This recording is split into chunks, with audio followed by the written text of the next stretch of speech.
सिद्धाणं नमो आयर्याणं नमो वज्राययाणं नमो लोये सवसानम्।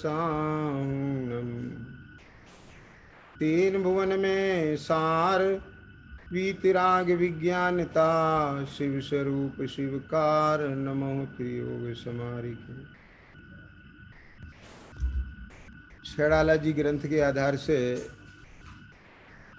अपना स्वाध्याय का क्रम चल रहा है और तीसरी ढाल के 13वें 14वें छंद में जो अपनी चर्चा चल रही है वो 8 मद की चल रही है। कल अपन ने पढ़ा था कि तप को मद न मदजू प्रभुता को करे न सो निज जाने मद धारे तो यही दोष वसु समकित कोमल ठाने। तप का मद और प्रभुता का मद ये 7वां और 8वां मद बताया गया है। तो कल तप मद की चर्चा की थी, आज अंतिम प्रभुता मद की चर्चा करते हैं। ये जो प्रभुता मद है इसको कहीं कहीं पूजा मद भी कहते हैं। ख्याल में आ गया ना? पूजा मद माने कुछ ऐसे उदय आते हैं जिससे इसको पूज्यता मिलती है जगत में। देखो इन दो चीज अलग अलग हैं भैया। धन मिलना अलग है और प्रभुता का होना अलग है। समझ गए ना? ये जरूरी नहीं है कि किसी को धन ऐश्वर्य होवे तो उसे जगत में पूज्यता भी मिलती हुए।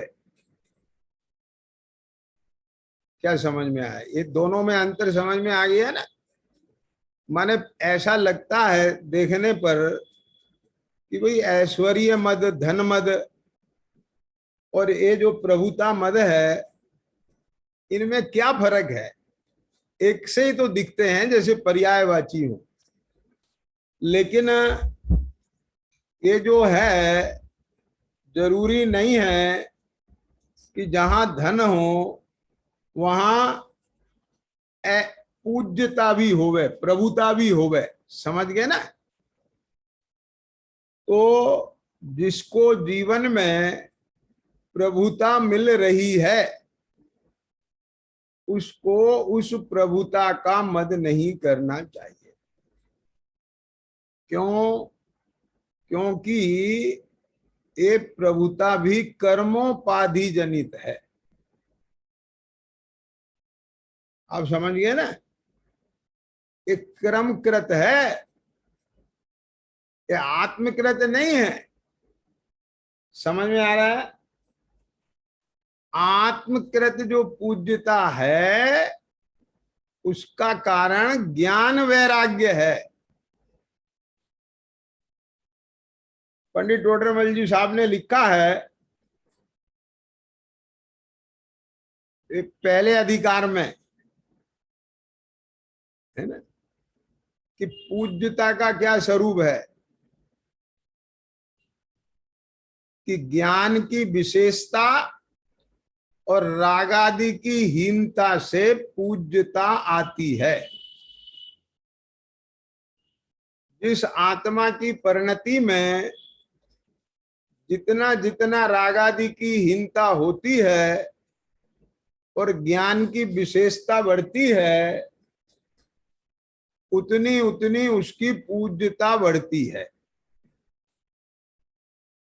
अथवा इसको दौलत राम जी के शब्दों में कहें, वीतराग विज्ञानता। विज्ञानता माने ज्ञान की विज्ञानता विशेषता। वी माने विशेषता ज्ञान की। वीतरागता रागादि की हीनता। आ गए ना? तीन भुवन में सार वीतराग विज्ञानता समझ में आया ना। और पंडित टोडरमल जी साहब ने मंगलाचरण में किसे नमन किया है? नमूता ही जाते भय अरहंतादि महा, आया ना। मंगल में मंगल करण बीत राग विज्ञान, नमो ताहि जाते भय अरहंतादि महा। तो जो आत्मा की आत्माश्रित गुण है, जिसे कहें कि आत्मा के जिस भाव के द्वारा उसकी पूज्यता है, वो बीतराग विज्ञानता है। वो कर्मकृत ऐश्वर्य नहीं है ये बाहर का। क्यों? क्योंकि ये ऐश्वर्य तो मिथ्या दृष्टि आदि के भी देखा जाता है। ख्याल में आया ना। मेरे से बहुत यंग जनरेशन के लोग पूछते हैं, बोले भाई साहब एक चीज समझ में नहीं आती कि आजकल हम देखते हैं जो सच्चे लोग हैं, ईमानदार हैं, सज्जन हैं, धर्मात्मा हैं, उनकी तो कहीं पूजा प्रतिष्ठा नहीं होती दिखती है। और जो झूठे हैं, फरेबी हैं, मायाचारी हैं, समझ में आया ना, चोर उचक्के हैं। चोर उचक्के बोलो रात को चोरी करने वाले नहीं, सफेद पोश, तो उनकी खूब पूजा प्रतिष्ठा होती दिखाई देती है। क्या समझ में आया? इसका कारण क्या है? इसका कारण है भाई साहब, उनके उस जाति के कर्म का उदय चल रहा है। इसमें आत्मा के सज्जनता और दुर्जनता का रोल नहीं है। अब आज समझ गए ना। जो विवेकवान होते हैं वे तो हमेशा गुणों की पूजा करते हैं, चाहे उसके बाहर में पाप का ही उदय क्यों ना होवे। क्या बोला? समझ आया कि नहीं आया? मान लीजिए किसी जीव के बाहर में पाप का उदय है, तो जो सज्जन जीव हैं, विवेकी हैं, वे उसे पाप के उदय से नहीं देखते। वे तो उसको उसके गुणों से देखते हैं। वो ये नहीं देखते दरिद्र है, रोगी है, निबल है, आप समझ गए ना, या कम पढ़ा लिखा है, यहां से नहीं देखते। तो वे क्या देखते हैं? उसकी विनयशीलता देखते हैं, उसकी नम्रता देखते हैं, उसकी ईमानदारी देखते हैं, उसका दया भाव देखते हैं, उसका वात्सल्य देखते हैं, उसकी करुणा देखते हैं, उसकी सत्यनिष्ठा देखते हैं, कर्तव्य निष्ठता देखते हैं। क्यों? उसके अंदर जिम्मेदारी की फीलिंग देखते हैं। आप समझे ना? Feeling of responsibility, feeling of reliability, तो कितना रिलायबल है ये। तो ये सब गुण देखते हैं कि नहीं देखते हैं? या बाहर के उदयों से देखते हैं, उसकी शकल सूरत से थोड़ी देखते हैं। क्या ख्याल में आ गया ना? तो जो विवेकी होते हैं उनके अंतर में तो गुणों का ही सम्मान होता है। और एक बात और देखो के जैन जी, जिसने ये सवाल पूछा है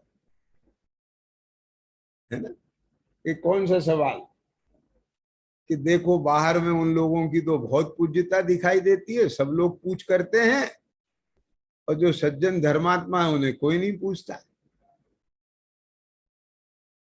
ये तेरा ये प्रश्न ही तेरे प्रश्न का जवाब है। विपिन जी क्या कहा कि तू पूछ रहा है ना, कि तेरे चित्त में तो उसके गुणों की जगह है ना, तभी तो तेने ये क्वेश्चन पुटअप किया है के जैन जी। क्या कहा कि जिसकी पूज्यता होना चाहिए उसकी तो पूजा नहीं हो रही है। तो कौन कहता है पूजा नहीं हो रही है? तू पूज रहा है ना, तू उसे उसके उन गुणों से विशेष समझ रहा है ना। क्या क्या, और तू ही नहीं, तेरे जैसे अनेक लोग उसे सम्मान देते हैं। क्या क्या, और जो लोग नहीं देते और ऐसे दुर्जनों को माने जिनमें वो गुण नहीं है तो भी उन्हें सम्मानित करते हुए दिखाई देते हैं, मंच पर माला डालते हुए दिखाई देते हैं, वे सब कर्म प्रकृतियां हैं। क्या समझ? अब इतने से समझ जाओगे, मैं ज्यादा और खोल के बताऊं? क्यों? शैलेंद्र, समझ में आया ना? मैं आपसे पूछता हूं, चलो बताओ थोड़ी देर के लिए, है ना? आज बहुत सारी राजनीतिक पार्टियां हैं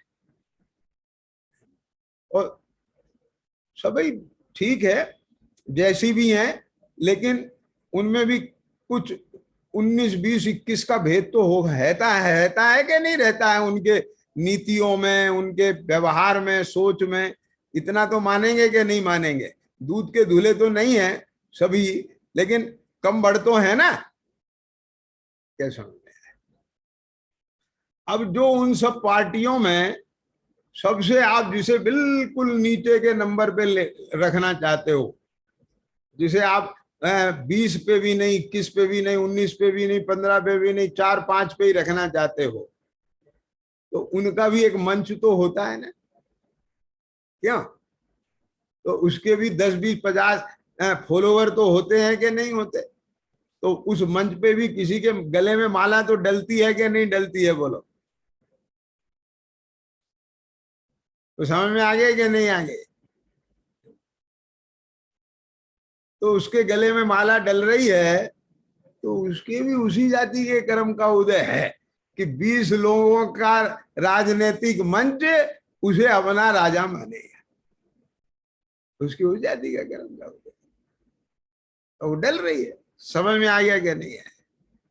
बोलो बताओ। जिन्हें आज पूरे विश्व के राष्ट्र आतंकवादी घोषित कर रहे हैं, किसी देश को, किसी भी दल को, किसी भी ग्रुप को, क्यों? तो उसे कौन अच्छा मान रहा है? कोई पूछ दे रहा है? लेकिन उसे ही मत वाले लोग भी तो उसके ही कि किसी लीडर को माला डाल रहे हैं। बात को समझना जरा, मैं कहां बोल रहा हूं, आप पकड़ना।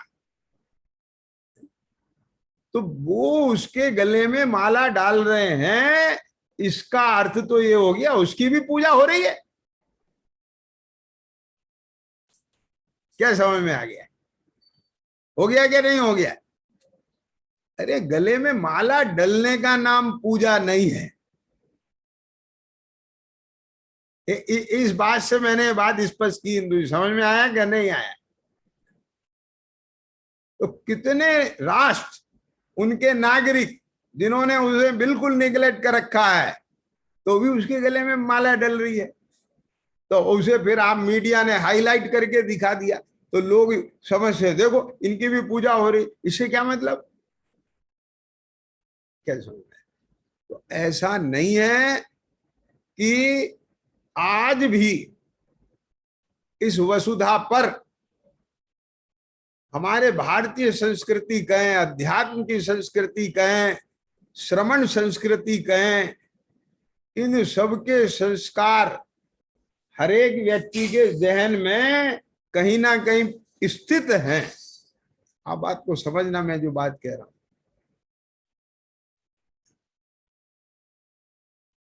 आज भी सत्य के लिए तालियां बजती हैं और असत्य के लिए उसको क्या हुटिंग की जाती है।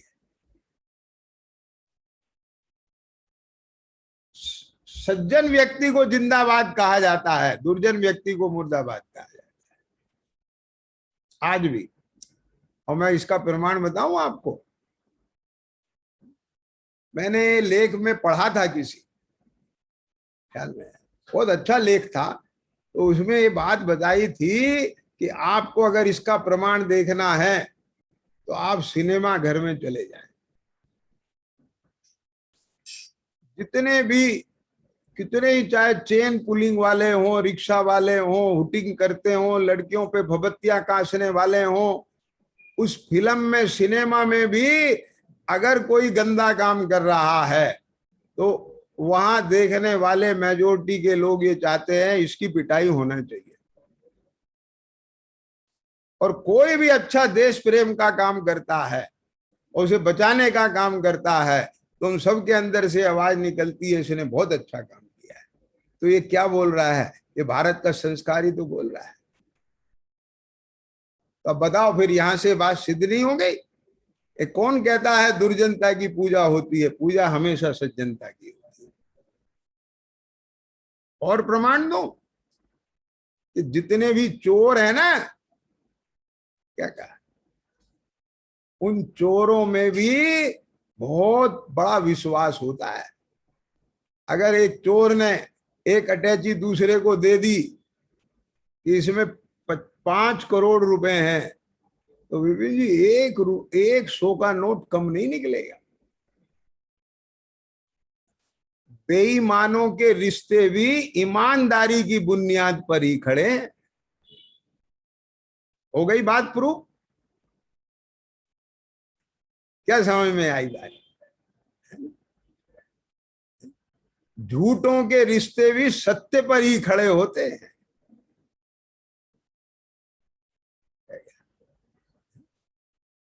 तो जिस सत्य को चोर, झूठे ये भी अपना के ही अपना व्यवहार करते हैं, तो समझ लो आप वो सत्य और अहिंसा और वो सज्जनता कहां आउट ऑफ डेट हो गई।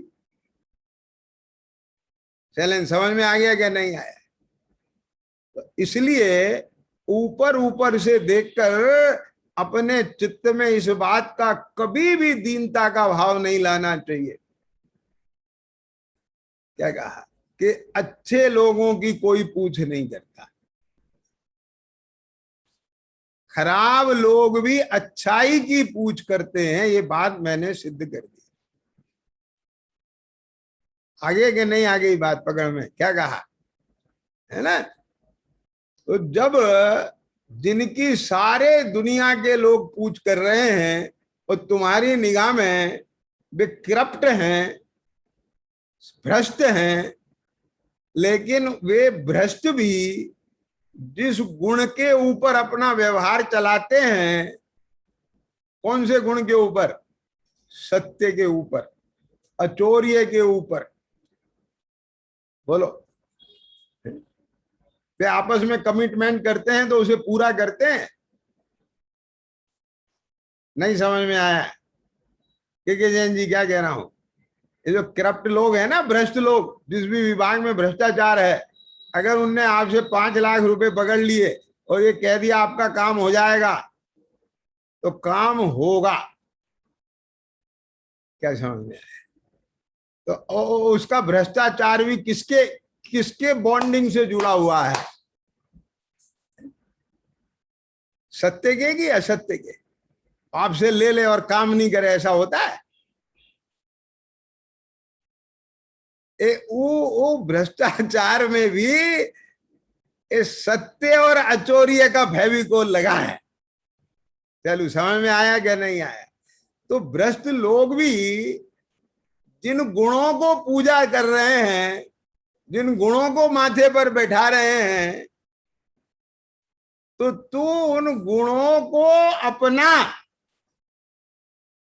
ये मत देख कि लोक में देखो उन भ्रष्टाचारियों के तो बहुत सम्मान मिल रहा है और सज्जनों को बिल्कुल कुछ नहीं मिल रहा है। ये भीड़ का लगना, मंच का मिलना, गले में माला का डलना, ये सब कार्मिक व्यवस्था है। क्या है के जैन जी? क्या है ये? कर्मकृत व्यवस्था है। इसमें तुम्हारा जो है ये लागू नहीं पड़ेगा कौन सज्जन है कौन दुर्जन है। और वो मंच पर माला डलना एक कोई पूज्यता का ही लक्षण नहीं है, ये भी मैंने अभी प्रूव किया था। क्या समझ में आया? मंच पर माला तो उन जिहादियों के भी पड़ रही है, आतंकवादियों के भी पड़ रही, समझ में आ गया क्या नहीं आ गया? तो उनके वैसे कर्म है, तो ये सब कर्म कृत है। क्यों? आगे समझ में क्या नहीं आगे? अरे आपको किसी भी समिति में अध्यक्ष का पद मिल गया, आप चौड़ा हो गए, मैं अध्यक्ष हूं। अध्यक्ष तो आतंकवादियों के गुट के भी होते हैं, बेईमानों के भी होते हैं। बात पकड़ में आ गया कि नहीं आ गया? है ना? तो इन्हें इससे आप जो है ये पूज्यता वाला नहीं लाए। क्लियर हो गया? अब ये दिमाग में से निकल जाना चाहिए। बाहर में अगर किसी की कोई पद प्रतिष्ठा आपको देखने के लिए मिल रही है, उसकी बहुत पूछ हो रही है, पूज्यता हो रही है, समझ में आया कि नहीं आया? तो उसे देख करके आपके चित्त में जरा सा भी प्रभाव वैसा नहीं आना चाहिए जो आता है। मैंने इतनी देर जो ये विवेचन करके बात कही है, इस इशारा किया है, आप इस पे शैलेंद्र बहुत शांति से बैठ के चिंतन करना। और ये बहुत बड़ा एक रोग है। विपिन जी बोलो, बता है? विचार करना।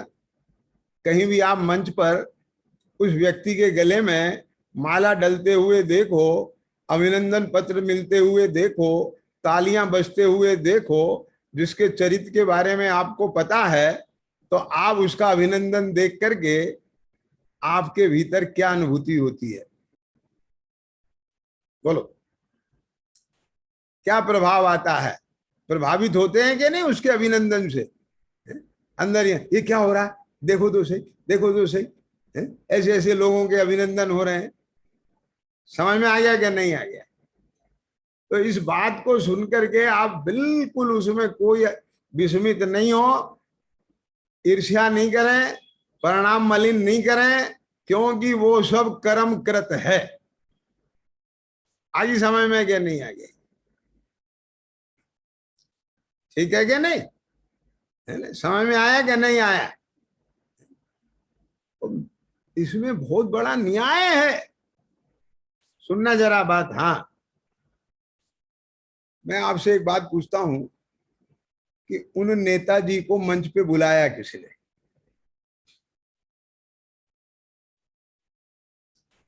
समझना जरा बात। जिन्होंने बुलाया, उन्होंने किसी स्वार्थ से बुलाया होगा ना? क्या?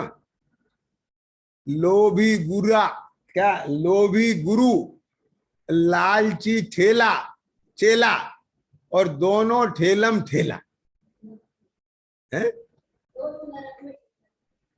लोभी गुरु, लालची चेला, और दोनों नरक में ठेलम ठेला। तो ऐसे ही तो माला डलवाने वाले और ऐसे ही डालने वाले। तो विपिन जी तुम कहां फंस गए उनके बीच में? ये सभा तुम्हारे लायक नहीं है। ज्ञान में आया ना? क्या कहा? क्यों?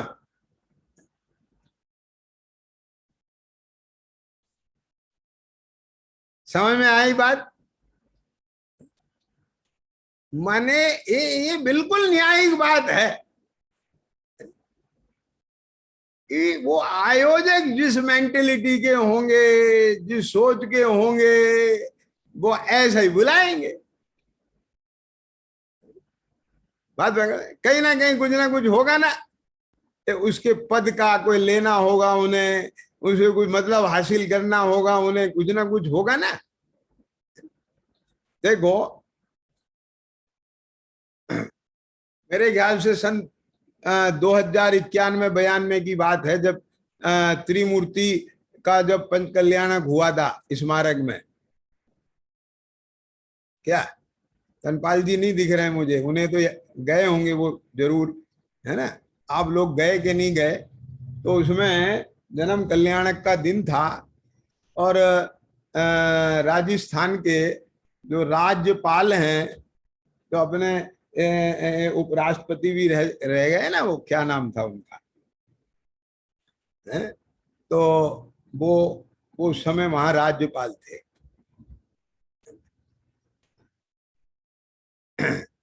तो वो वहां आए थे। वहां डॉक्टर साहब ने एक बात कही कि देखो, किसी भी पंच कल्याणक में, किसी भी मंच पर कोई भी राष्ट्रपति, प्रधानमंत्री, मंत्री, विधायक, है ना, एमपी, सांसद कोई आता है तो उससे जरूर कोई ना कोई मांग रखती है समाज। भैरव सिंह शेखावत, तो बोले शेखावत जी, ये आपके जीवन का पहला अवसर होगा जहां हम आपसे नहीं कह रहे हैं कुछ मांगने की बात, हम तो ये कह रहे हैं कि आपको कुछ मांगना हो तो राजा ऋषभ देव के दरबार में मांग लो। क्या क्या समझ में आया ना? हमें कुछ नहीं चाहिए सरकार से, आपको और आपकी सरकार को कुछ चाहिए तो मांग लो, 3 लोग के नाच का दरबार लगा है। क्या क्या समझ में आया कि नहीं आया? हो ना, अंदर से इतनी निष्प्रियता हो ना,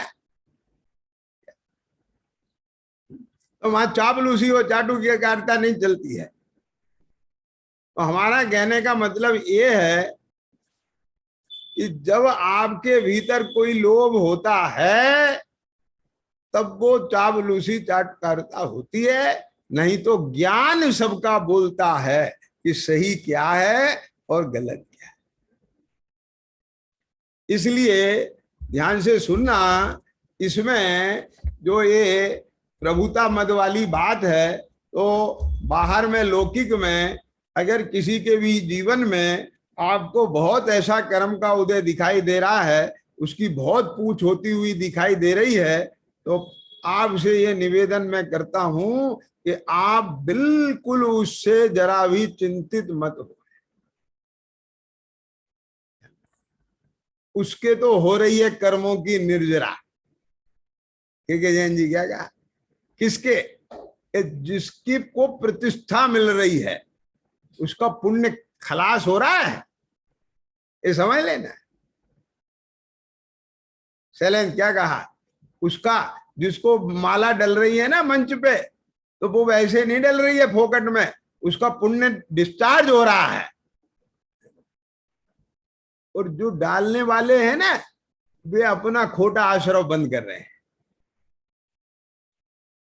क्या क्या? ये क्यों? क्यों? क्योंकि वो उस लायक नहीं था, तो भी उसे अभिनंदन पत्र दिया जा रहा है। ये क्या कह रहे हो तुम? मैं नहीं कह रहा हूं। अब सदासुख दास जी की शैली पढ़ो, रतनखंड शराब का जार में उत्तम क्षमा का प्रकरण पढ़ना।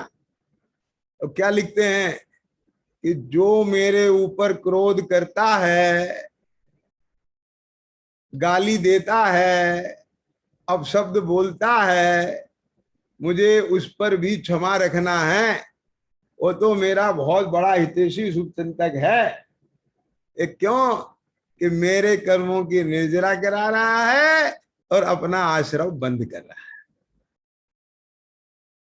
कुछ समझ में आ गई कि नहीं आ गई बात? क्या बोला इंदु जी? आप समझे ना? तो उसने उसने वर्तमान में परिणाम कैसे किए? तो अपना आश्रम बंद किया, और बिना उसके परिणामों के और मेरी निर्जरा कैसे होती? तो मुझे तो कर्जे से छुड़वाया और स्वयं कर्ज बंद हुआ, तो मुझे तो उसको साधुवाद देना चाहिए। ख्याल में आएगा? तो उसके तो उसका तो हुआ पुण्य का क्षय, निर्जरा हो गई। और जिन्होंने उसको पूज्यता दे रहे हैं अपने लोभ और स्वार्थ के वश होकर के, वे अपना खोटा आश्रम बंद कर रहे हैं। अब आ गया ना, ख्याल में आ गया कि नहीं आ गया? इसलिए चिद्रूप अपने मन में दूसरे को मिलने वाली पूज्यता को देख करके शैलेंद्र जरा सा भी मन मलिन नहीं करना जीवन में। पूज्यता तो राग आदि की हीनता और ज्ञान की विशेषता से ही होती है, ये हमें विशेष ध्यान रखना चाहिए। और ये सम्यक दृष्टि के ज्ञान में है, तो जिन सम्यक दृष्टि के ज्ञान में ये है कि राग आदि की हीनता और ज्ञान की विशेषता से पूज्यता होती है, तो जिनके राग आदि की हीनता और ज्ञान की विशेषता हुई है, ऐसे पंच परमेष्ठी और धर्मात्माओं को ही पूज्य मानता है। समझ में आ गया ना? जिनके उस जाति का कर्म का उदय है, उनको पूज्य नहीं मानता। तो जब उन्हें पूज्य नहीं मानता, तो अपने को ऐसे कर्म के उदय से पूज्य कैसे मान लेगा? हो गया ना, सिद्ध हो गया क्या नहीं हो गया? लोगों को ऐसा लगता है कि आज अगर समाज में आपको पूज्यता की प्राप्ति करना है, तो आपके पास बहुत वैभव होना चाहिए, बड़ा बंगला होना चाहिए, लाखों करोड़ों रुपए होना चाहिए। समझ में आया कि नहीं आया? लाखों करोड़ों रुपए जो दान में देते हैं, उन्हें ही मंचमाला माइक मिलती है। लेकिन आप ये क्यों भूल जाते हो कि 14 रत्नों का, 9 निधियों का स्वामी चक्रवर्ती जिन मुनिराज, रत्नात्रय के धारी मुनिराज के चरणों में नवदा भक्ति करता है और साष्टांग नमस्कार करता है, वे रत्नात्रय के धारी मुनीश्वरों के पास कौन सा राज्य वैभव है? ख्याल में आ गया ना? है क्या? बोलो। तिलतुष मात तो परिग्रह नहीं है उनके पास, तो उनकी पूज्यता का कारण बोलो। ये आरंभ परिग्रह है, बाहर का ऐश्वर्य है, बताओ क्या है? धन है, मंचमाला माइक है, क्या है? कुछ नहीं है इनमें से उनके पास। उनके पास है तो केवल राग आदि की हीनता और ज्ञान की विशेषता है। बात पकड़ में आ गई कि नहीं आ गई? और इसी के कारण वे जगत पूज्य होते हैं। इंद्र भी नमन करते हैं, नरेंद्र भी नमन करते हैं, धर्मेंद्र भी नमन करते हैं। समझ में आया कि नहीं आया? 3 लोग की सारी विभूति उनके चरणों में नमन करती है। क्या कहा? अब उससे आगे की बात मैं बोलता हूं। उससे भी महान कोई चीज है कि ऐसे रत्नात्रय की धारी, ऐसा रत्नात्रय रूप परिणत परिणति, क्या कहा?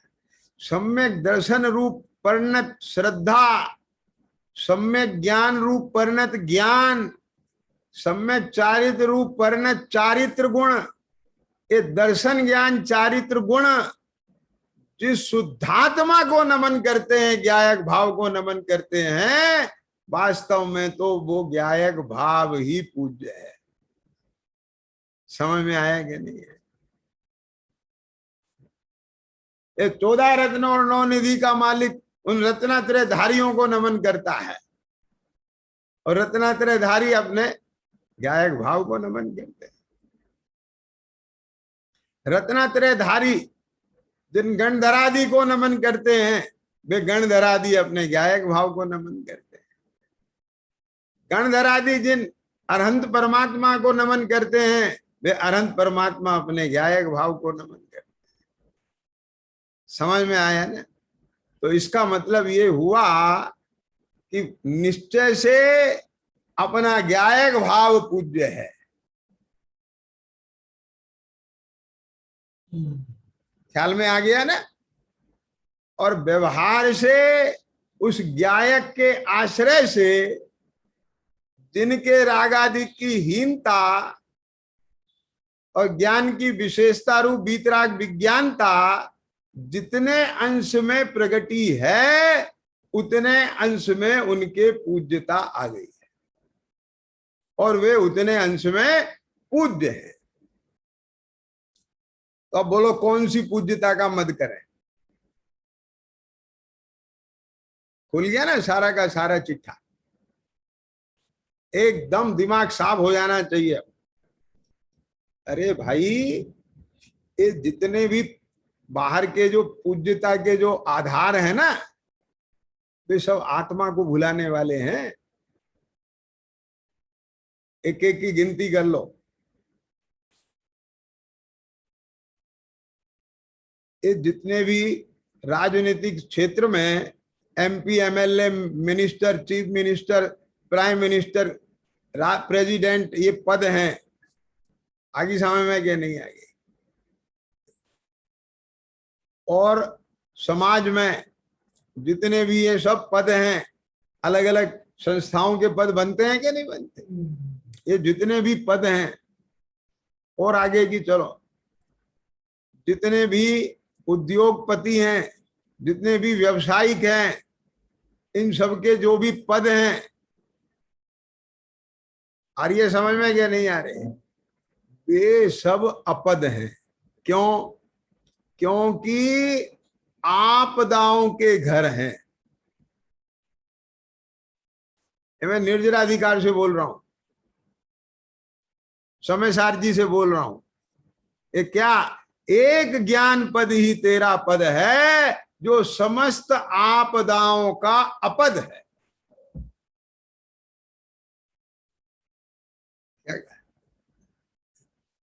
अब बताओ, ज्ञान पद में आने के बाद ये बाहर के पद पद दिखते हैं कि आपदाओं के घर दिखते हैं?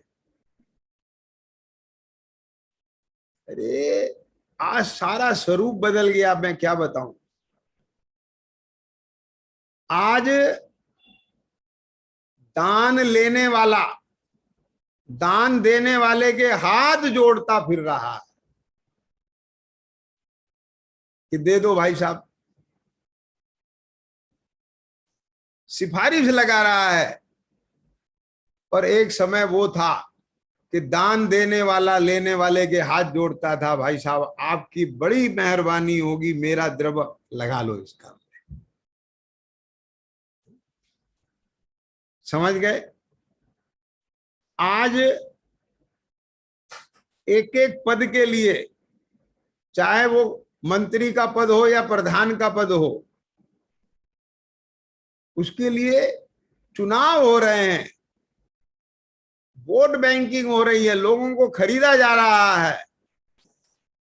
और एक समय वो था कि पैरों पड़ते थे कि आप अध्यक्ष बन जाएं, हम बहुत उपकृत हो जाएंगे।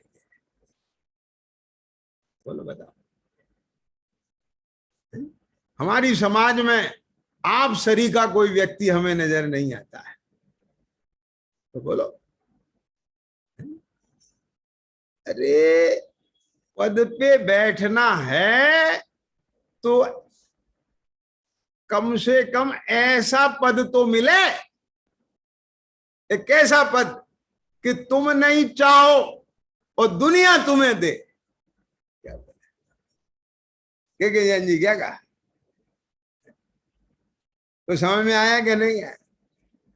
अरे वो पद कुछ करने लायक है, वो पद बैठने लायक है, उस पद में सौहार्द है, उस पद में वात्सल्य है, उस पद में ईमानदारी है, उस पद में ही कर्तव्य निष्ठता का होगा, वो ही सब प्रकार से योग्य होगा। और जिसमें खींचातानी होगी वहां पर तो आप समझ सकते हैं क्या होगा। तो अब कौन से पद के पीछे भागना है?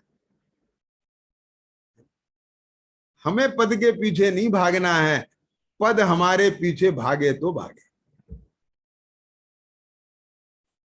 आगे समझ में कि नहीं आगे?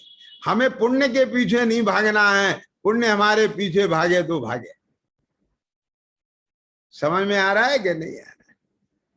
हमें तो धर्म के पीछे भागना है, हमें तो धर्म की तरफ जाना है। धर्म माने वस्तु का स्वभाव। हमें तो अपने गुण धर्म की तरफ जाना है, वो पूज्य है। समझ में आया कि नहीं है? जो धर्म की तरफ जाता है उसके पीछे पीछे पुण्य जाता है। बात को सुनना जरा ध्यान से। भाई साहब आप भूल जाओ, क्या भूल जाए कि ऐसे व्यक्ति को जिसे पद नहीं चाहिए, कोई पद देने वाला नहीं है। क्यों विपिन जी, है क्या कोई हाथ देने वाला पद? कि नहीं है? तो ऐसे लोगों के बीच में हमें पद भी नहीं चाहिए। ख्याल में आया कि नहीं आया? क्या कहा? क्यों? क्योंकि वो हमारे लायक ही नहीं है। क्या समझ में आ गया? क्लियर हो गया क्या नहीं हो गया कंसेप्ट?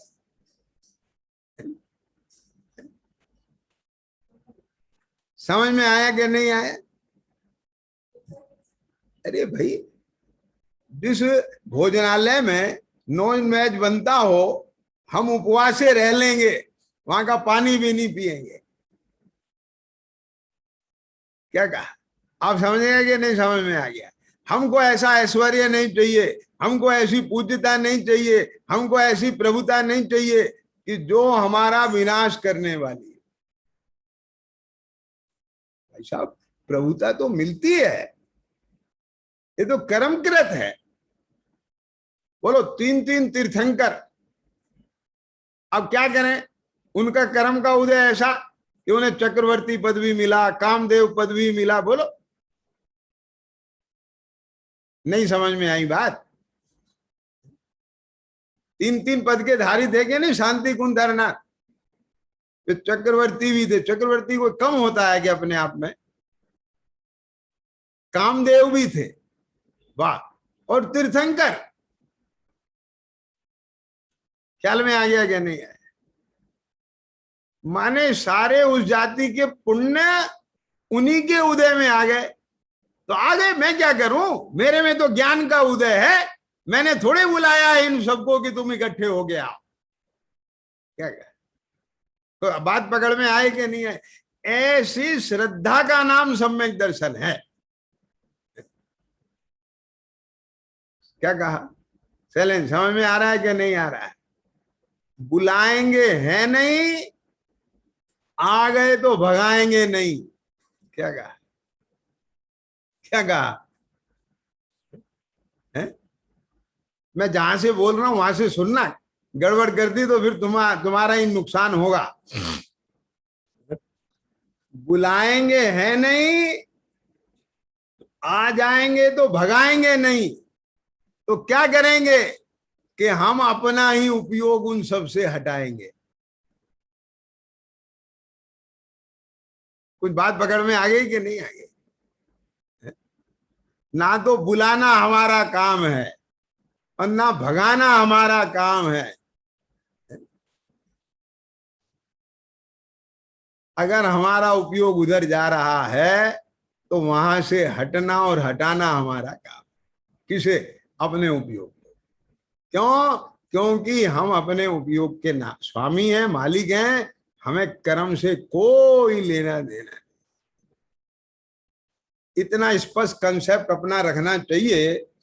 ये सम्यक दृष्टि का बिल्कुल स्पष्ट कंसेप्ट है। ख्याल में आ गया क्या नहीं आया? इस जगत में एक परमाणु मात्र मेरा नहीं है, कर्म का उदय मेरा नहीं है, कोई मेरे में कुछ कर सकता नहीं है, मैं किसी पर में कुछ कर सकता नहीं हूं। ऐसा जिसे बिल्कुल कस कस करके श्रद्धा हुई है, उसे पूरी तरह से उसका विश्वास और प्रतीति है, तो अब ये बता दो कि वह कर्म के उदय से अपने को बड़ा कैसे मान सकता है? कर्म के उदय से वो ही अपने को बड़ा मानता है जो कर्म को और अपने को एक मानता है। कर्म के उदय से सामने वाले को वे ही बड़ा जानते हैं, मानते हैं, जो अपने को कर्म के उदय के साथ एक में मानते हैं। समझ में आ गया क्या नहीं है? और एक चीज और भी है ना? अब इसके साथ समय हो गया, मैं 2 मिनट में और एक और बात बता के पूरा कर रहा हूं। अपने को कभी भी, धनपाल जी कहाँ है? नहीं, कमलेश, ये अंदर में वासना अनादिकाल के संस्कार की है, विकल्प आ जाता है, लेकिन उसे दबाना नहीं, झड़कना नहीं, वो उससे नफरत नहीं करना, उसका गला नहीं घोटना। आ जाए तो जागरूक हो जाना है। क्या बोला है? तो जागरूक होकर के वस्तु स्वरूप का चिंतन करना कि क्या भाव आ जाए कि ये सामने वाले लोग, ये जो मेरा बाहर में कर्म का उदय चल रहा है, इस उदय से मुझे महान समझे। के जैन जी, क्या कह गया मैं? ये अनादिकाल से यही तो भाव भाए है ना जीव ने। इसे ये तो पता नहीं मेरी महानता क्या है। स्वयं अपने को अपने गायक भाव से महान देखना, स्वभाव से महान देखना, और स्वभाव के आश्रय से जितना जितना विभावों का भाव होता है वो व्यवहारिक महानता है। पर्याय माने व्यवहार। समझ में आया क्या नहीं आया? तो इस रास्ते का तो इसे पता नहीं। इसने तो यही देखा है कि दुनिया में लोग कर्मोपाधि से महान समझे जाते हैं, कर्मोपाधि से महान मानते हैं अपने को। तो जैसा देखा है वैसा सीखा है। तो वही अनादिकाल की वासना पड़ी है चिद्रूप इसके अंदर में। तो अब बोलो, अगर आपको सच बताएं, एक कभी ऐसा पुण्य का उदय आ जाए और मंच माला माइक मिल जाए, अथवा दूसरे लोगों का अभिनंदन मिल जाए, पूज्यता मिल जाए, सम्मान मिल जाए, एप्रिसिएशन मिल जाए, इंपॉर्टेंस मिल जाए, समझ में आ गया क्या नहीं आया? तो आपके भीतर ये भाव आता है, इसका फोटो दूसरे लोगों तक जाए, माने दूसरे भी जाने। मैं आपको क्या बताऊं, इस आत्मा के अंदर कितने चोर बैठे हैं जो इसके लूट रहे हैं ज्ञान धन को।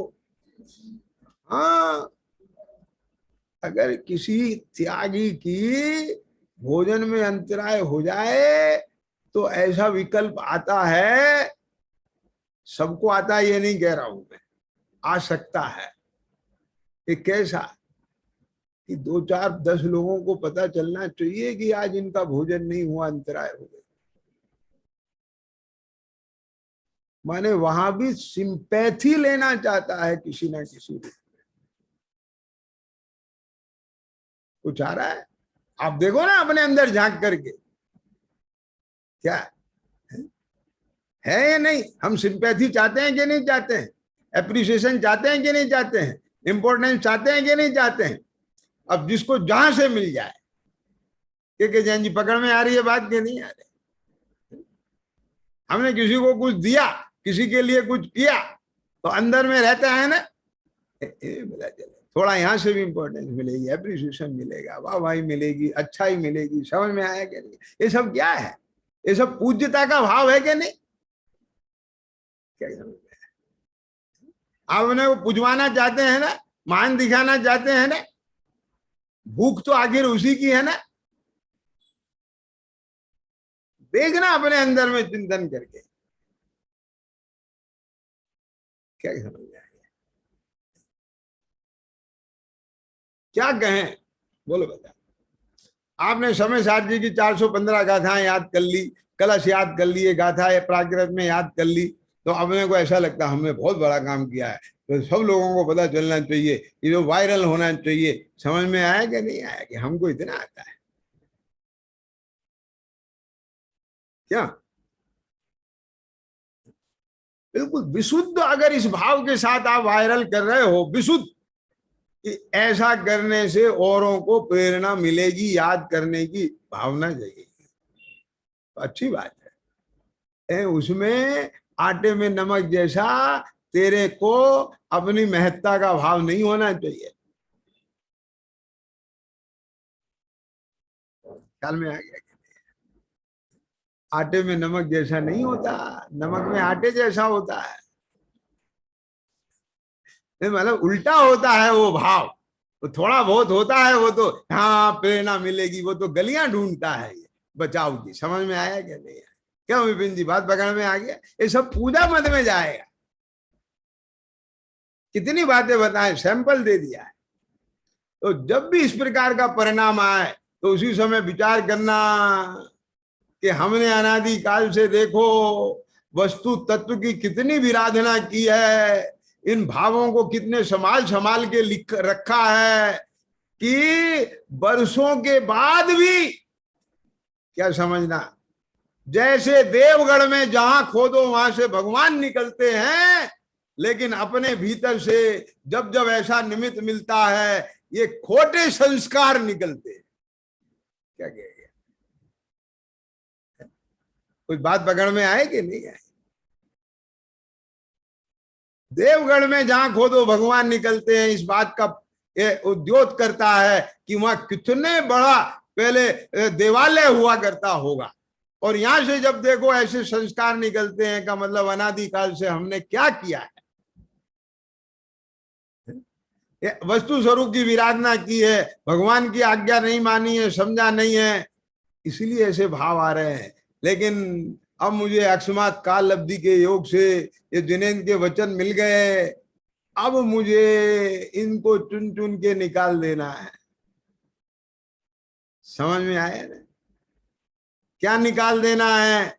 क्या कि समझना जरा ध्यान से, कि जगत में अगर कोई पर्याय बुद्धि जीव, कर्माधीन जीव, कर्म में एकत्र रखने वाला जीव, कर्म से महान मानने वाला जीव मुझे इस कर्मकृत उपाधि से महान मानता है, सत्कार करता है, समझ में आया कि नहीं आया?